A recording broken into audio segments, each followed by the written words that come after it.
What's going on, everybody, and welcome to the best damn betting MMA show of the week. That is right, it's the Friday Undefeated post-weigh-in show brought to you by Pub Sports Radio. My name is Clint. I'm the host of the Die Hard MMA podcast, and I'm coming to you today. I have watched these weigh-ins. I have watched these face-offs. I've kept a very sharp eye on the fighters' body language. I'm going to tell you exactly what went down this morning, and we are going to try to sniff out any extra little bit of value we can possibly get for our bets for tomorrow, UFC Vegas 49. Do me a favor, subscribe here to Pub if you haven't already. Follow me on Twitter at DieHardMMAPod and smash this like button so we can get those rookie numbers through the damn roof. We got a lot to talk about today. Today was definitely a fun weigh-in day. We get that with these lower level cards sometimes. First fight of the evening, Victor Altimariano taking on Carlos Hernandez. Actually said the guy's name that time.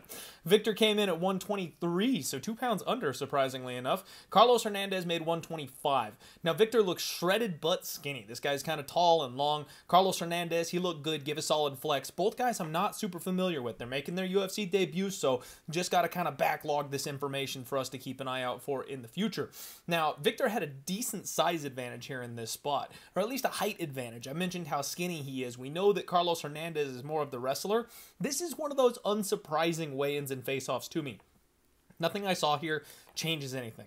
Both guys came in good shape, kind of what I expected to see. We've got the taller, lanky guy in Victor. We got the shorter, slightly stockier wrestler type in Hernandez. You're still stuck with the information that you already had.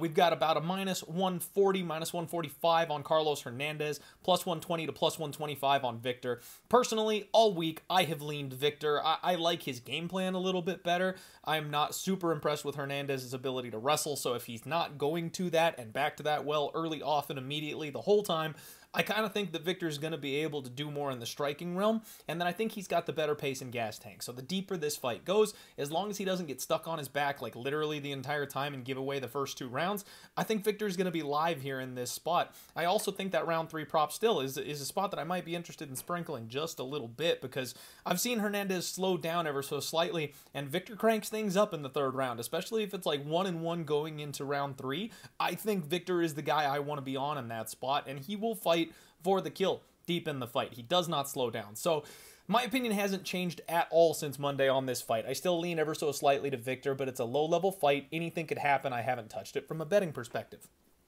Next up, we've got Ramis Brahimai taking on Michael Gilmore. Both guys came in at 170.5. Ramis came in last one to the scale. I was really hoping he was going to look bad. I was hoping he was going to be sucked out and heaving and wavering on the scale. He looked good. He seemed a little relieved when they called that weight, but no issues really. Nothing I can poke holes in. I hate it when I want to like fade somebody and I can't, because I'm truthfully telling you what I saw on the scales today. Ramis looked fine, so I'm a little upset about that.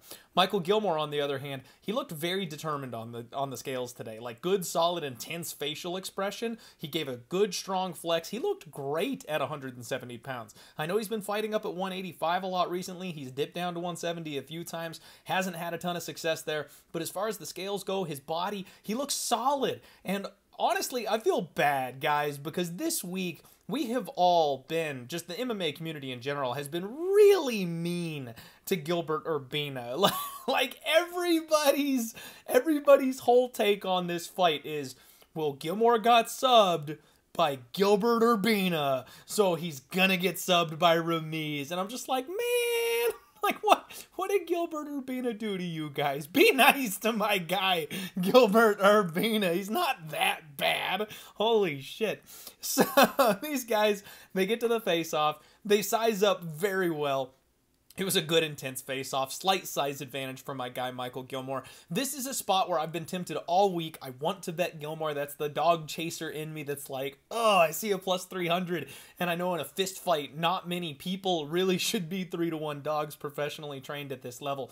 And I also just don't like Ramis Brahimaj's game. He's a guy that comes in and he's one-rounder bust. He's slick on the ground. He's so good on the mat. But he's only got 1 round of gas and he's got no striking to back it up. So this is a spot I think I've decided I'm going to leave this for the live betting. I think what I'm going to do is approach this as if Gilmore gets out of round 1 and looks any halfway decent, I'm probably going to jump on him at that point because he's a 3-1 dog. If it's even like an even playing field after round 1, then he's going to be a plus 400, plus 500 going into round 2 because people expect Ramis to just be able to continue to dominate that way. We know better. We've seen him slow down. We've seen him take his foot off the gas. We've seen him get beaten up on the feet. So if someone's going to be able to do that, it's a guy like Michael Gilmore, and he hits pretty damn hard. So I wouldn't be shocked if Gilmore was able to weather the early storm, get into this thing late, maybe even finish Ramis Brahimai later on in the fight. But that all comes down to whether or not he's able to stay on the feet, because if this thing hits the mat, he's in serious trouble.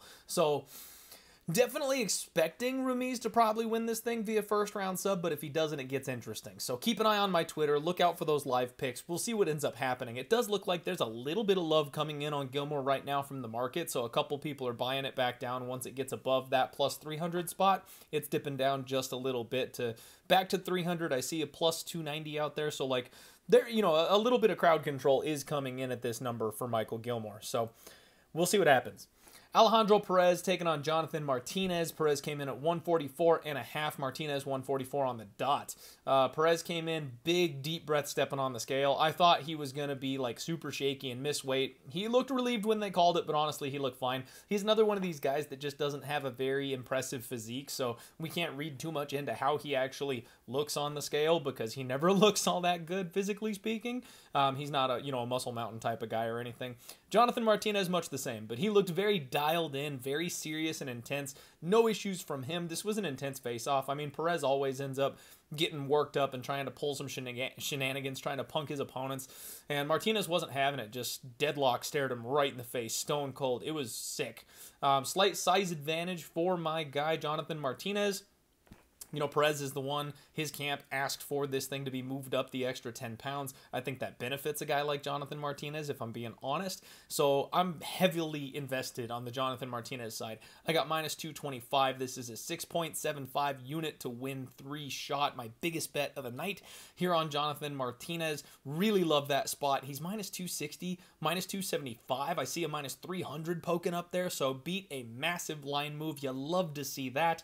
But we just got to wait and see the results. I do think Martinez probably KOs Perez in this fight. We'll see what ends up happening and if that weight favors Perez or Martinez on Saturday.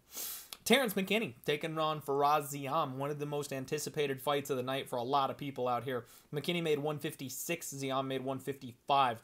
Terrence McKinney having fun on the scale, big confident flex. Looked really good on there today, enjoying the moment. Faraz Ziam, first to the scales today, never an issue, very professional, on and off. This was a very friendly face-off. They were like posing with each other afterward for pictures and stuff. These guys, no ill will or anything like that, just professionals up there. Good height advantage for Faraz Ziam, though. And this is another one where the scales don't do a dang thing for me, because all week I've been saying I kind of lean towards Faraz Ziam. All week.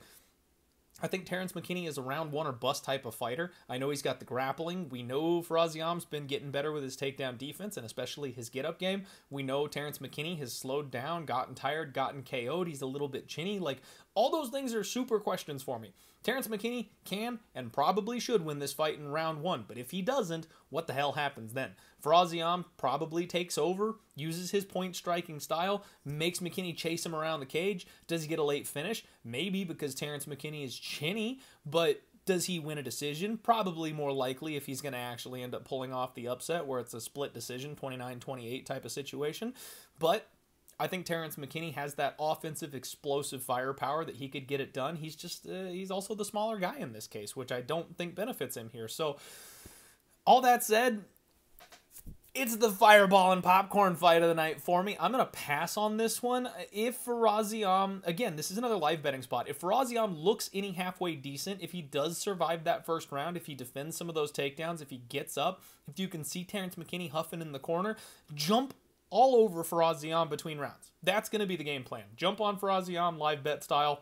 But I don't think I'm going to have anything pre-flop because Terrence McKinney is one of those runaway trains that you just don't really need to jump in front of. You know, I've learned that a couple times before where I've picked a prospect that everybody else is high on, and I'm like, I'm not a believer, and I dive in front of them like 2 or 3 times and lose money betting against them and they turn out to be legit, I'm just not going to do that this time. I'm just going to wait and see what happens. If I see what I like in the fight, I will back Faraz Ziam. If not, I will pass, and who cares? There's other spots I like better on this card. Next fight up is going to be the ladies matchup. Josiana and Nunez taking on Ramona Pascal. Nunez came in at 145.5, Pascal 146. No issues from Nunez whatsoever. She's another one of these kind of awkward body types. She looked fine. I can't really comment on how she looks comparatively because she doesn't really look like anybody. One thing I've got to tell you, though, is her submission defense is already on point. You can't sub this girl. She's got no neck. So, like, don't worry about the BJJ credentials of her opponents because she ain't going nowhere. Like, you're never gonna get under that chin. And I know a lot of people might think I'm being mean, but I have personally grappled with people like this that are built that way, and it's impossible. It is so hard to get underneath that neck. So I'm joking, but I'm also very serious. Her opponent, Ramona Pascal, she gave a solid flex. Girl is thick. She is thick, and like in a good way. We have got a significant size advantage here for Ramona Pascal. I talked earlier in the week about really wanting to be heavy on Josiana Nunez, buying into the power and all that kind of stuff. This is one of those fights. I tweeted about this earlier, that this is a weird fight card where there are several fights on this thing that could be dictated simply by size. Like, some of these fighters are so much bigger than their opponents that can sway these fights. And that's not normally the case. It is very much the case today, and this is one of them. I don't want to step in front of Ramona Pascal just because of that size advantage. She's going to be bigger. She's going to be heavier. She likes to grapple, those clinch knees. Nunez's face is going to be right in perfect knee range, in my opinion. I think Josiana Nunez is the better striker. She's got the better pedigree, the better experience, and she hits harder. But she's tiny. She's so small. I just think that's a big issue in this spot. And I don't want to lay minus 220 on a low-level women's MMA fight. And if you're going to give me a women's MMA fighter by KO, like, we better be talking Jessica Andrade. Like, how we're not getting plus money on Nunez by KO in her second UFC fight is beyond me. Like, I like her to win by knockout here. I think that's definitely on the table, but we still should be getting like plus 175 or something. Women's MMA, unproven prospects, they just don't win by knockout that often. So I don't like any of the numbers. I am fireball and popcorning this one. And by the way, if you want to get your own fireball and popcorn shirt and support the show, head on over to the newly renovated pubsportsradio.com. They've got the shop there where you can pick up all the merch. You can see all the picks. And of course, you can check out all the shows and things like that that are embedded live on the new website these days. It's pretty sexy. It looks pretty good. Make sure you check it out, pubsportsradio.com. Next fight up, Ignacio Bajamonde is taking on Zhu Rong. And we've got Ignacio Bajamonde coming in at 154.5. Rong came in at 156, folks. 156. We got our first big weight miss of the day. Actually, the only big weight miss of today. Ignacio Bajamonde is absolutely shredded. This guy, he's got abs popping out left and right. He moved really well, super amped up. He looks in great shape, good spirits. I love everything I saw from Ignacio Bajamonde on the scales today. Zhu Rong on the other side of this thing, very dejected. He walked up there like his mom had just given him a lecture for missing his little sister's quinceañera. Like, I have no idea. I lost that one. I lost the metaphor, like, right smack in the middle of it. So that didn't land as well as I would have liked to. But he really looked like he disappointed somebody. He was, like, shuffling his feet up there the way that a dog looks when you tell them they're bad for being inside. Like, that's what Zhu Rong looked like on his way to the scale. That was much better. I'll take that second one. Let's cut that. He didn't bother with the box of shame. You know, usually these fighters get up there, and I don't know if it's for negotiation purposes, for the amount they get fined or what, but they always use the box of shame to try to bring that number down by a half pound or something. He didn't even bother. He's being fined 40%. The fight is continuing. Physically speaking, he looked fine. So, like, I don't know if this is one where his body shut off and the doctors told him he couldn't cut anymore or what the deal is. But he didn't look like he destroyed himself getting down.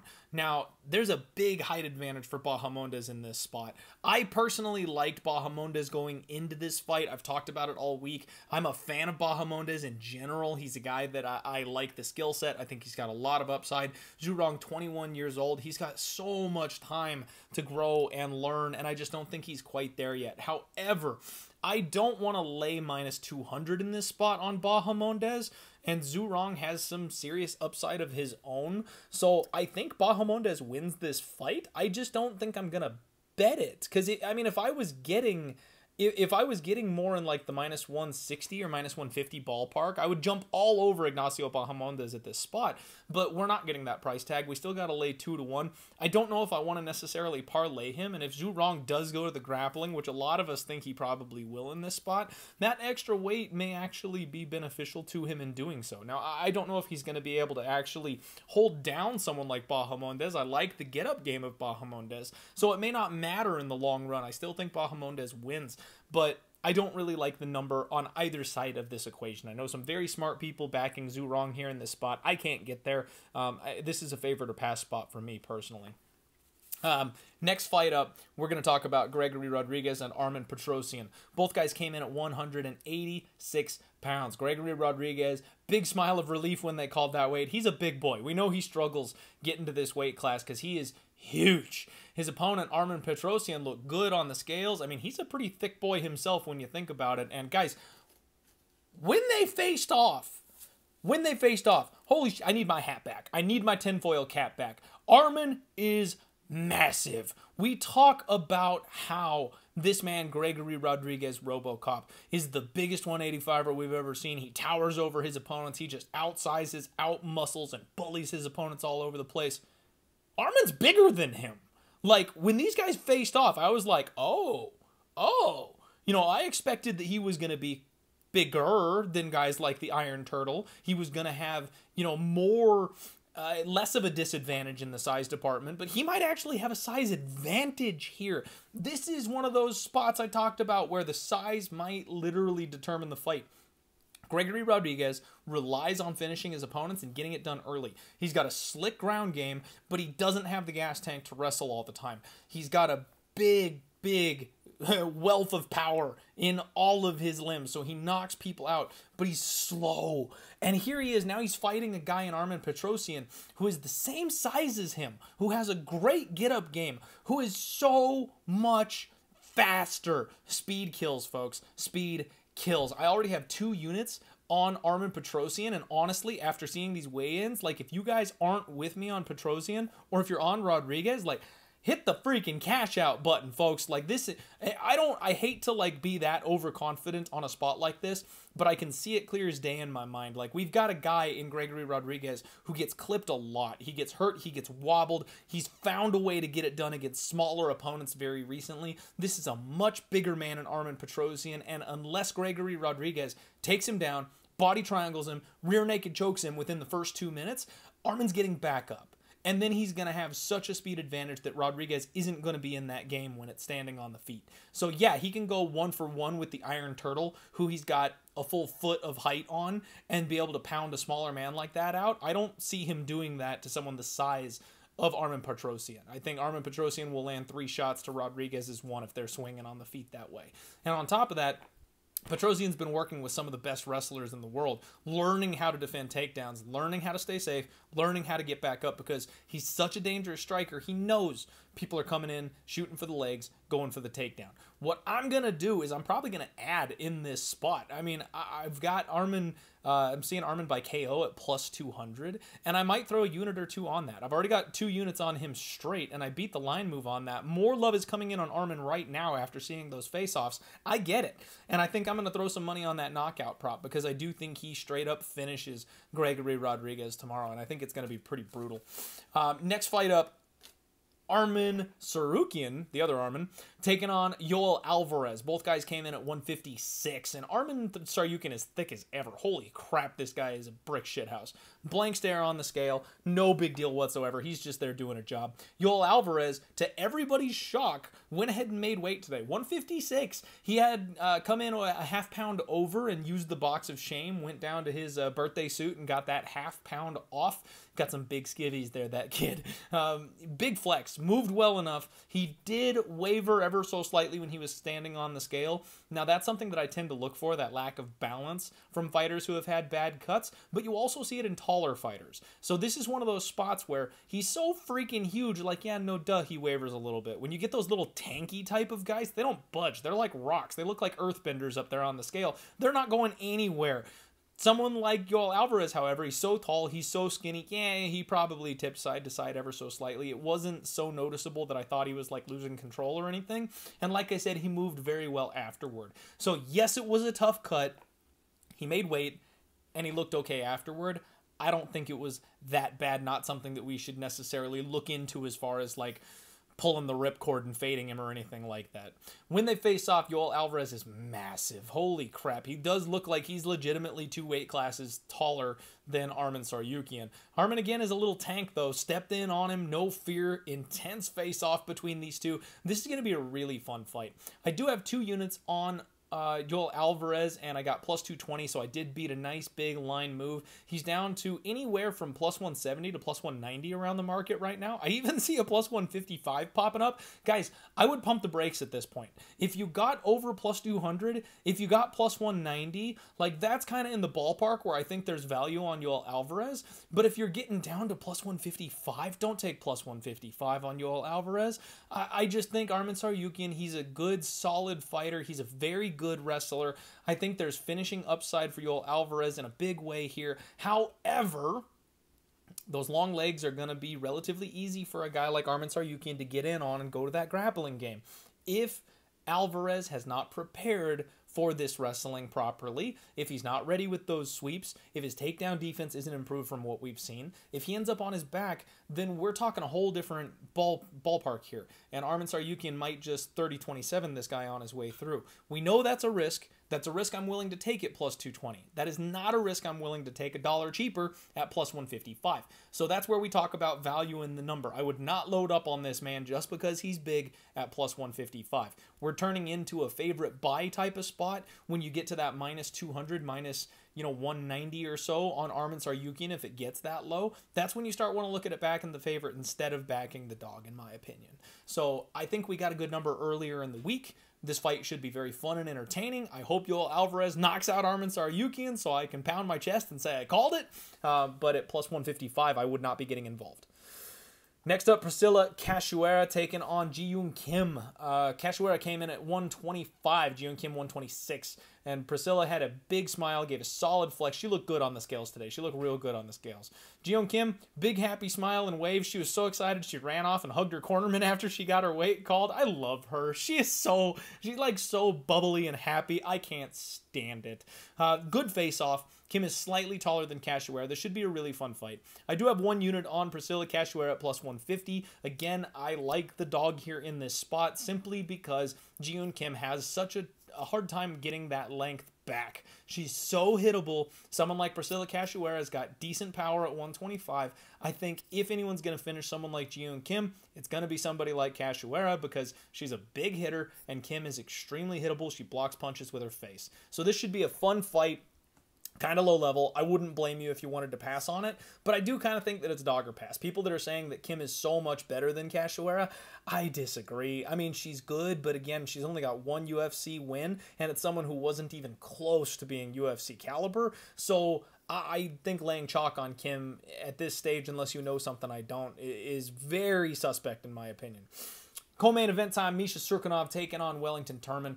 Misha came in at 185.5, Turman 185 on the dot. Cirkunov looked mean today. I mean, really dialed in here, and he was jacked, folks. I mean, he looked a lot like old school 205 Misha Cirkunov. I talked about it last time when he weighed in that he just didn't look the same. His body looked different. That 185 cut took a lot out of him. The muscle wasn't there. He looked good today. His veins were popping. He had some of that muscle mass back. Like, he's a big freaking dude up there.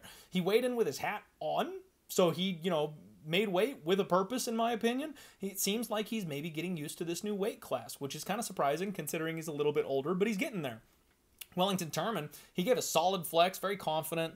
on his face. Young fighter with training with a champion like Glover Teixeira. You're going to expect this guy to believe in himself. He looked good, I'll be honest. Another one kind of like Ramis, where I was really hoping Turman wouldn't look good, and he looked fine, so I have to fess up and tell you that. When they face off, though, bro, Misha's big. Misha is huge. I talked about this in Misha's last fight. Look, I bought in big time on Misha Cirkunov in his last fight, and that turned out to be a mistake because he was fighting a very well-rounded fighter who is also massive for the division, very physically strong, hard to take down. That's the kind of guy that Misha's really going to struggle against. But now he's in a spot where he's got just that massive back. He's got so much size and so much power when compared to his opponent in Turman. I think he can bully Turman in this spot. It's a 205er fighting a 185er in this spot, legitimately. So I really like my spot here on Misha Cirkunov. I got minus 125. I put 1.25 units on him to win one, and I'm very tempted to double back and go ahead and take a little bit more. There's minus 115s and minus 120s out there, so the line kind of got a little bit better. I honestly might add to my bet on Misha Cirkunov. I think he's going to knock Wellington Turman out. I mean, Wellington Turman, he rides that body lock. That's what he does. Like, he relies on his grappling and his ground game. I don't think Turman is anywhere near the skill level of Misha Cirkunov on the mat. So Misha, I think, can school this kid in the jiu-jitsu world, and if they're striking, we know Turman can't take a punch. If he goes in there and tries to swing bombs on Misha Cirkunov, Turman's going to get clipped, and if he gets clipped by a man that size, he probably goes down. So I really like Misha here. I think violence in this fight, and I did put a half unit on DraftKings. The point to be deducted prop at 20-1. That's right, half a unit to win 10 units if that bad boy comes through. That would be just so great. Misha Cirkunov, no stranger to doing whatever it takes to win these fights. Putting his fingers in the gloves, grabbing the cage. Wellington Turman got 2 points deducted in his last fight for eye pokes, and he's a guy that eye pokes people constantly. You got to think the referees might be a little quick on the trigger because he's been warned so many times. If these guys end up extending this fight, if it doesn't get finished in the first minute or two, there's going to be a lot of grappling. There's going to be some cage grabbing. There's going to be some striking. There's a lot of opportunity for somebody to get caught with a foul here. If there's going to be any type of a point deduction this weekend, I do think it's this fight, and I did take a shot on it. Half unit might be a little too big, but I did go ahead and lock that in already. So if you've got DraftKings, go ahead and take a look there for that one. Main event time, Islam Makhachev taking on Bobby Green. Catch weight of 160, which I promptly forgot. And when they weighed in, when Islam came in at 160, I was like, oh shit, he missed by like a lot. And then I remembered it's a catch weight. So we're all good. He had a blank stare on his face, well muscled. We know this. He's your classic Russian body over there. Look good. Bobby Green came in at 158, so a little bit under that 160 catch, which it makes me a little nervous because he's a bit smaller. Really annoyed with the guy doing the scale. It was pretty funny. Bobby was giving him an earful because he took forever and he was like way under the weight, so it wasn't even close. It's not like it was a concern that Bobby was going to miss or something. It was pretty funny. But he looked really good physically up there for coming in on short notice. When they faced off, Islam is so big, guys. He's got a decent size advantage here. Bobby got in close, and both guys were talking shit. I love it. I love the intensity for this one. I'm a huge Bobby Green fan. I'm a huge Bobby Green believer. I love this guy. I love what he brings to the table. But I have such a difficult time with this spot because I want Bobby Green to show the world. I want him to go out there and prove everybody wrong. I haven't bet on Bobby Green yet. A lot of people jumped in right when it opened at 5-1, and I kind of get it, but I knew that money was going to come in the other way, so we're getting plus 600 out there now. There's a plus 660 all the way at 5 dimes. So there's ways you can get 6-1 instead of 5-1 or plus 550 at some of the other spots. So I waited, and I'm happy with that choice. It's got to be kind of dog or pass here in this spot. I mean, you could parlay Islam Makhachev. This is a great opportunity if you're doing parlays. Anchor everything on Islam Makhachev. It doesn't matter if you want Bobby Green to win or if you like him to win. Anchor every single parlay you make on Islam Makhachev because Bobby Green at plus 500 is such an easy hedge off the other way. You can guarantee yourself a profit right smack in the middle no matter who wins this fight. If you do the parlay thing, that's the move. Always anchor with a favorite this size in the main event, because at 5-1, I mean, if you've got a $100 parlay to win, you know, if your profit is $100 or something like that, you can just put $20 on Bobby Green to at least hit that $100 mark. So if the upset happens, you're winning 100. If Bobby Green loses and Islam wins, you only paid $20 to get there. You're still making $80 on that parlay instead. Like, it just makes it so easy to create those free money situations when we've got massive main event favorites like this. The spot that I'm looking at for this is the over. I think Bobby Green's takedown defense is going to be something that keeps him in there. I think his ability to defend submissions is going to be the thing that kind of keeps him alive and helps him extend it. But honestly, after hearing the interviews from Islam Makhachev talking about how he's going to take Bobby Green out in the first round, and then seeing him just be so much bigger than Bobby, this 160 catch weight, I know Bobby needed it because he's coming in on short notice, but I think it benefits Islam more than it benefits Bobby. Bobby's not a big 155er. This is going to be a problem because Islam is just going to be so much more physically powerful than Bobby Green in this spot. I'm even scared to take the over, which has been my read all week, to play the overs in this spot and ladder them up over 1.5, 2.5, 3.5, 4.5. Fight goes the distance. If Islam's looking for blood, if he really thinks he can come out here and finish and sub a guy like Bobby Green, with that size and power discrepancy, just physically, like, it's on the table. And it makes me nervous to take an over 2.5 at even money when this guy's intent is to finish the fight in the first. So I don't know what I'm doing yet, folks. I'll be honest, I've been talking about that spot all week, and I'm glad I waited, but now I'm kind of getting cold feet. There's other spots on the card that I do like better, and I'm a little scared of Islam Makhachev, I'll be honest. With the whole Ukraine invasion going on, the Russians have me on the back foot right now. So I'm not making that bet yet. Follow me at Die Hard MMA Pod on Twitter. Give me a follow over on Instagram. I will post all of my official bets, picks, plays on social media when I make them. I think I've only made like 3 or 4 bets right now for this card. I've got a couple I'm going to add. I'm probably just dumping the dump truck up on Armin Petrosian in this spot. There's not a ton of really great spots this week. I think I've already bet a couple of the good spots. So maybe a good low volume week. It's another sketchy card, so be careful. I do think the chalk tends to roll in this spot more than not, but there's a couple of live dogs here. Should be very interesting. Bajamonde kind of catches my eye, especially after the weight miss of Zhu Rong, but again, that number, don't like the number. So anyway, if you guys want to recap, go back through. I break down every single fight already. I don't need to waste your time at the end here. Give me a follow, smash the like button. Thank you all so much. Good luck on that degenerate action, and let's roll.